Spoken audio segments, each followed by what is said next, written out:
কংগ্রেসের অনুমোদন ছাড়াই একতরফা সিদ্ধান্ত নিয়ে ব্যাপক চাপে পড়েছে ট্রাম্পের প্রশাসন। এরই মধ্যে বুধবার ট্রাম্পের যুদ্ধমন্ত্রী পিট হেগসেতের বিরুদ্ধে অভিশংসন প্রস্তাব এনেছে ডেমোক্রেটরা। এই পদক্ষেপ এমন সময়ে নেওয়া হলো যখন ট্রাম্পের বিদেশ নীতি, বিশেষ করে ইরানের বিরুদ্ধে অজনপ্রিয় এক যুদ্ধ ঘরে বাইরে সমালোচনার মুখে পড়েছে।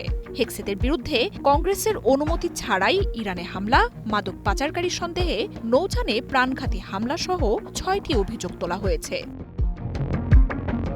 বুধবারের প্রস্তাবে অ্যারিজোনার ডেমোক্রেট কংগ্রেসউইম্যান ইয়াসমিন আনসারি, কানেকটিকাটের জন লারসনরা অভিযোগ তোলেন সংঘাতে বেসামরিক হতাহতের ঝুঁকি কমানোর নিয়ম উপেক্ষা করেছেন হেগসেত।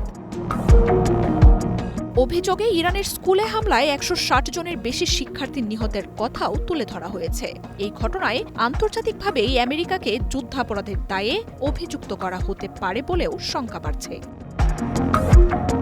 এছাড়া ক্যারিবিয়ান উপকূলে কয়েক মাস ধরে মাদক পাচারকারী সন্দেহে নৌযানে হামলায় কয়েক ডজন মানুষকে হত্যার অভিযোগ রয়েছে হেগসেতের বিরুদ্ধে। ২০২৫ সালে সিগন্যাল অ্যাপে ইয়েমেনে হামলা নিয়ে হেগসেত, জেডি ভ্যান্স ও সিআইএ পরিচালকের স্পর্শকাতর বার্তা ফাঁসের ঘটনাও তুলে ধরেন বিরোধীরা। তাদের অভিযোগ, হেগসেতের অবহেলাপূর্ণ ও অনুপযুক্ত আচরণ আমেরিকার জাতীয় নিরাপত্তাকে বিপন্ন করছে।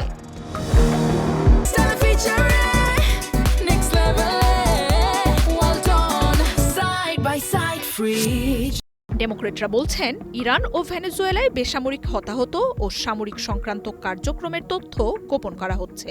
ডেমোক্রেট নেতা আনসারি বলেন, পিট হেগসেত আমেরিকার সংবিধানের প্রতি শপথ পালন করেননি। তাই ইরান যুদ্ধ বন্ধ করাই নয়, বরং যারা যুদ্ধাপরাধ করছে তাদের জবাবদিহির আওতায় আনতে হবে। সাবেক ফক্স নিউজ উপস্থাপককে ভাড় আক্কা দিয়ে নিয়ম ভেঙে চলা পিট হেগসেত জাতীয় নিরাপত্তার জন্য গুরুতর হুমকি হয়ে উঠবেন বলেও অভিযোগ করেন ডেমোক্রেট নেতা। তবে এসব অভিযোগকে মনোযোগ আকর্ষণের চেষ্টা দাবি করে পেন্টাগন তা উড়িয়ে দিয়েছে। কংগ্রেসের রিপাবলিকানদের সংখ্যাগরিষ্ঠতার কারণে এই অভিশংসন প্রস্তাব পাশ হওয়ার সম্ভাবনা খুব কম বলেও মনে করা হচ্ছে। মার্জিয়া উপমা, ওয়ান ইন্টারন্যাশনাল ডেস্ক।